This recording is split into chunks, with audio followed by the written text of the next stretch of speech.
ಜನತೆ ತಿಳಿಸ್ತಾರೆ. ಇದು ಯಾಕಾಗಿ ತಿಳಿಸಿದೆ? ತಾವೆಲ್ಲ ಸೇರಿದ್ದೀರಿ,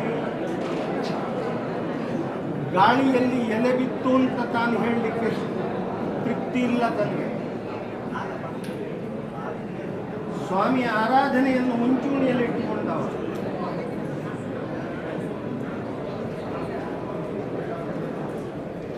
ಭಗವತಿಯ ಆರಾಧನೆಯನ್ನು ಮುಂಚೂಣಿಯಲ್ಲಿ ಇಟ್ಟುಕೊಂಡವ.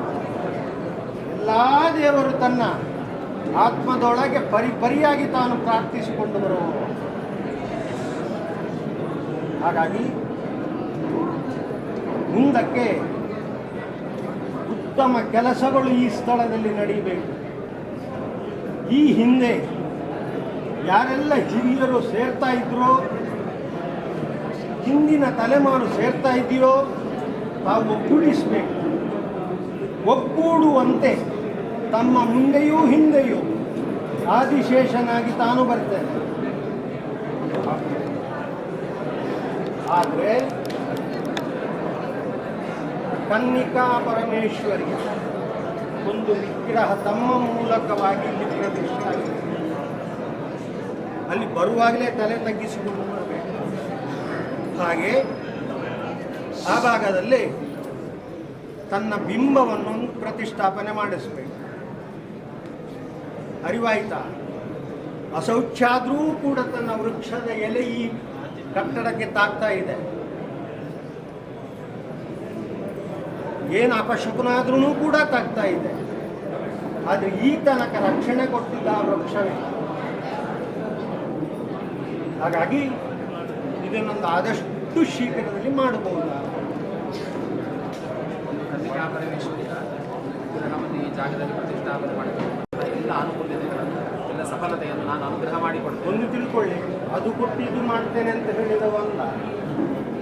ಮುಂದಕ್ಕೆ ತನ್ನ ಈ ನೆಲದ, ತನ್ನ ಕನ್ನಡದ ವೈಶಿಷ್ಟ್ಯಪೂರ್ಣವಾಗಿರತಕ್ಕಂತಹ ಪವಿತ್ರತೆಯ ಮಣ್ಣಿದು. ಇದು ಬೆಳಗಬೇಕು. ಕಾರಣ ಇಷ್ಟೇ, ಇಲ್ಲಿ 4-5 ವಾಲ್ಮೀಕಿ ಛೇದನ ಮಾಡಿ ಈ ಕಟ್ಟಡವನ್ನು ನಿರ್ಮಿಸಿದ್ದಾರೆ.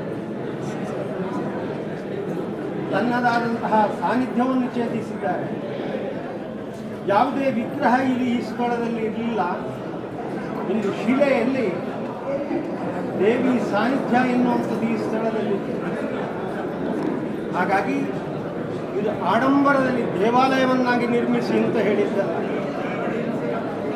ಯಥಾಕಿಂಚಿತ್ ರೂಪದಲ್ಲಿ ಒಂದು ಆರೂಢವನ್ನು ನಿರ್ಮಿಸಿ ಸುಬ್ರಹ್ಮಣ್ಯನಿಗೆ ತನಗೆ ಬೇಕಾಗಿರತಕ್ಕಂತಹ ಪೀಠವನ್ನು ರಚಿಸಿ ಬಿಂಬ ಪ್ರತಿಷ್ಠಾಪನಾದಿ ಧಾರ್ಮಿಕ ಸತ್ಕಾರ್ಯವನ್ನು ಮಾಡಿ ಪ್ರಾಯಶ್ಚಿತ್ತಾದಿಯನ್ನು ನಡೆಸಿಕೊಂಡು ಆ ಸಮಯದಲ್ಲಿ ಇವತ್ತು ಹುಟ್ಟಿದ ಮಗುವನ್ನು ತಾನು ತರಿಸ್ತೇನೆ.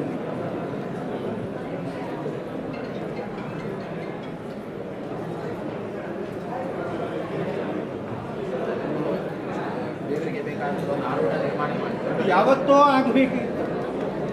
ವಾಲ್ಮೀಕಿ ಜಾಗ. SS ಟಿವಿ, ಸಿನಿಮಾ ಜಗತ್ತಿನ ಕ್ಷಣ ಕ್ಷಣದ ಸುದ್ದಿಯೊಂದಿಗೆ.